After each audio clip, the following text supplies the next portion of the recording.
Happy Wednesday evening. I hope this video finds you well and safe and healthy and sane.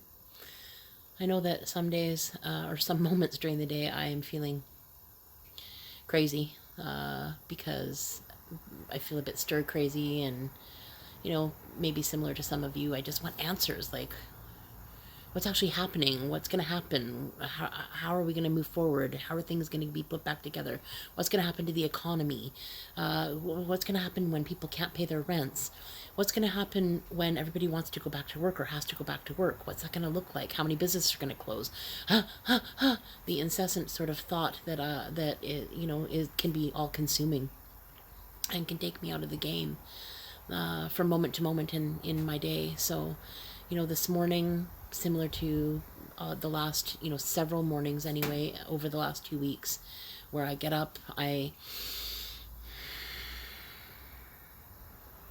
take a second to land in my body, make sure that, and I don't know if you experience that, but when I actually breathe myself into my body, it's such a different, palpable feeling. It's such a visceral experience of alignment that happens. I don't know how to explain it other than I hope that you experience that when you actually take the time to land in your body. And so this morning, I was grateful for the meditation. I was grateful to be wrapped in a big warm blankie and be warm enough and just know that, as I'm breathing in fresh air and sitting in the cold, I could be upset or worried or wishing that it was different. And the truth is, when I shift my attitude towards gratitude about all the things that I have as blessings in my life, then I can start to reframe my life as pretty great instead of, oh, woe is me, which is an easy place to get into, especially if you're feeling like a little lost because you've lost your job or you're not sure when you're going to go back to work, and or today's rent day. Could you pay your rent? Is it going to eat your savings? With the stock market tanking, is your your portfolio tanking with it? These are actually real concerns for real people that are happening all around the globe, particularly not particularly anywhere in particular, just meaning that everyone is sort of having their own experience of this overall experience, and so trying to make room for what that looks like for everybody.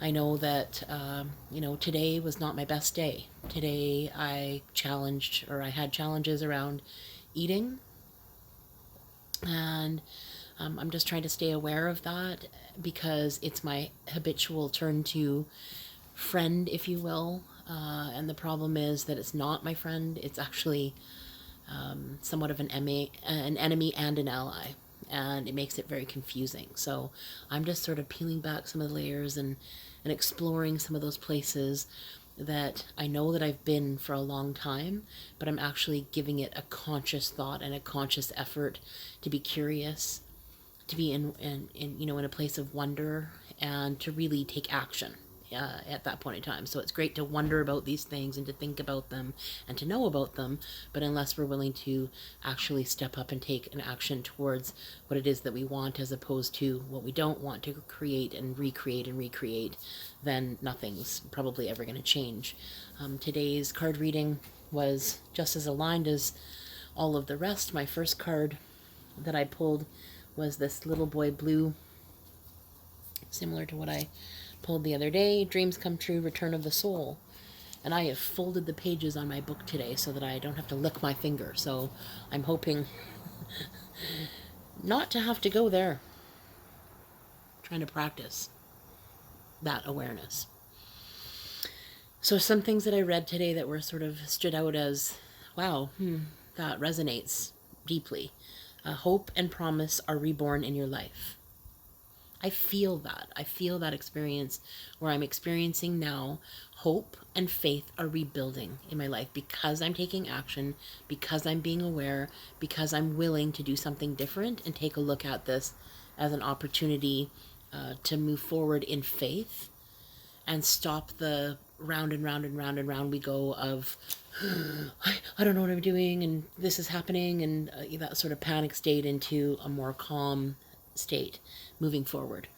This is a new incarnation, your chance to become as a child again and be born anew. This brings union. People of all kinds of different worlds can be drawn together now peacefully and can feel happy and safe with each other. I mean, what a concept. It's one thing to dream of it and to think of it and to wish for it and to hope that one day, maybe globally we'll get together and be able to do something different. And the truth is, right now, we're being given an opportunity as individuals to start doing something different here at home with ourselves that adds to the collective, that adds to the idea that we need to change, obviously, the things, pardon me, out there that we've been doing because they clearly aren't working. It's a detriment to so many things, so many life forces on our planet, and obviously this is a call to change. This child represents the new world into which we are all to be born and which our intuitive possibilities will be enormously strong. I really do believe that people are gaining strength in themselves, in their abilities.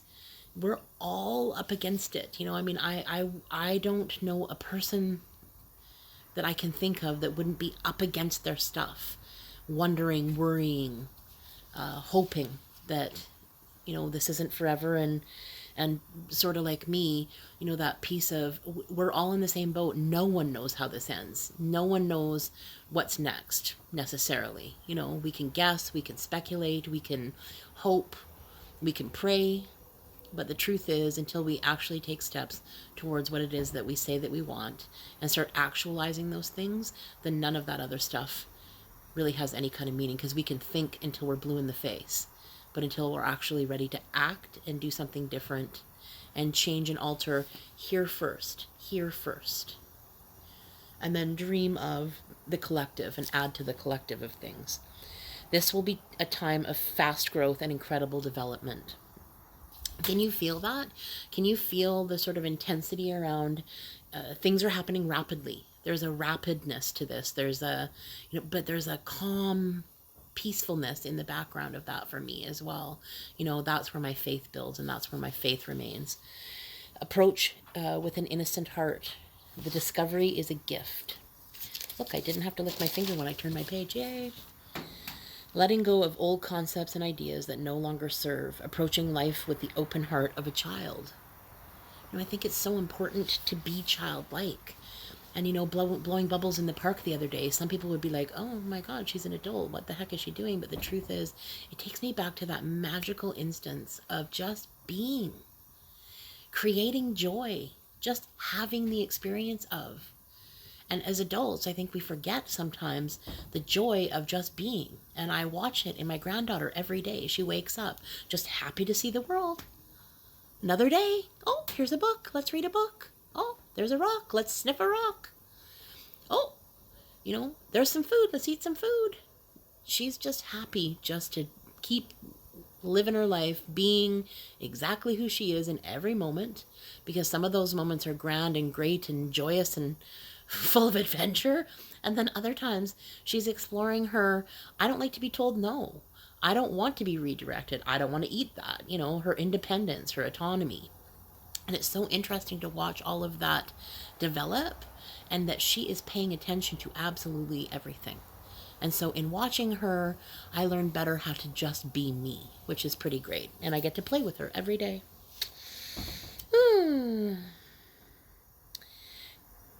The heart of the child who is able to help the world simply through being themselves, who they are at the core, using their beautiful, innate, intuitive talents. I've said this before and I will say this again. We all have gifts. We all have something that's unique to ourselves, our self-expression, our soul spark. And our job at this point in time is to peel back the layers and understand that gift, recognize it, and then give it away. People are in need of whatever it is that you have to give of yourself. There is somebody that needs to hear you. There is somebody that needs to see you. There's somebody that needs to experience life through the inspiration of how you are living it. We are all important. Every single person out there has a contribution to make, and we're all important. The second card that I pulled was 29. into the woods, stranger in a strange land, new experiences, feeling uncertain, transition zone. Of course, these two I've pulled in the last couple of days, so it's not new, but what I read today that stood out, this fairy seems somewhat fearful as she moves into a time and place that she feels exposed and perhaps strange and unsafe to her. You know, I mean, that's that feeling of, I don't know what's next. The trepidation of, I'm climbing this roller coaster, if you will, of a ride, and I don't know what's around that next bend, what's around that next corner, if I'm going to plummet to the bottom, if I'm going to climb to the top, if I'm going to take a hard left. You know, none of us know. And I think that that at least offers us a level playing field, hopefully. When this card is drawn, you'll be in a time of transition. Go figure. You'll be in a time of transition. You will be moving from one realm to another, and in that change, you will take yourself far beyond your natural comfort zone.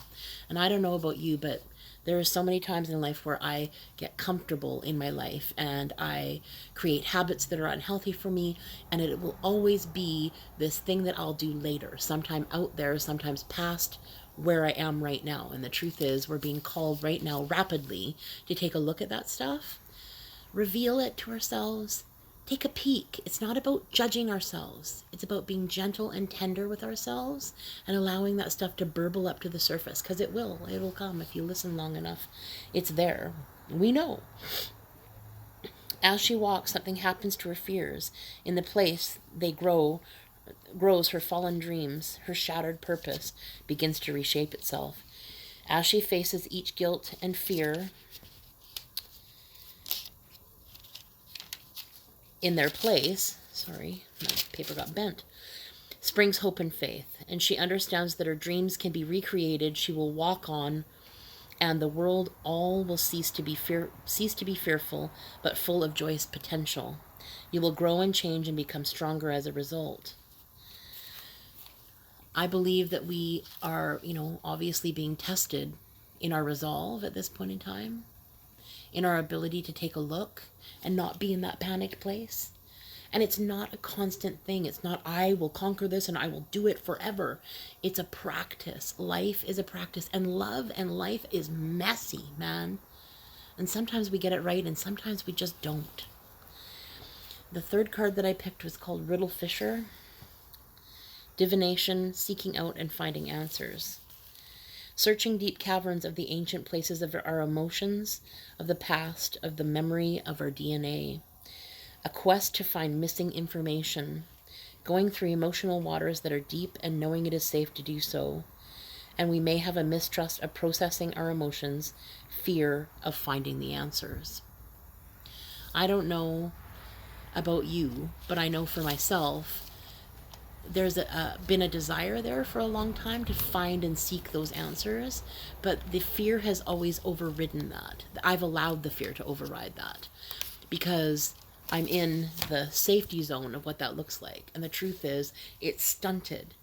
It isn't fully aligned with what I know as my intuitive self, what's good for me, but it's getting, changing the dialogue because I've been inundated with, this is what you should do, this is how you should feel, this is who you should be from this outside resource. And I'm constantly, who am I supposed to be and what am I supposed to be and who should I be now, and how I'm too loud and maybe I should be quieter, and I should be this and I should be that. And unfortunately, it rocked me off my solid foundation years and years and years, decades ago. And since then, I've been searching outside of myself, trying to find who it is that I'm supposed to be. And the truth is, as long as I'm searching outside of myself, then I'll be looking for a long time, because the answers aren't out there. They're in here.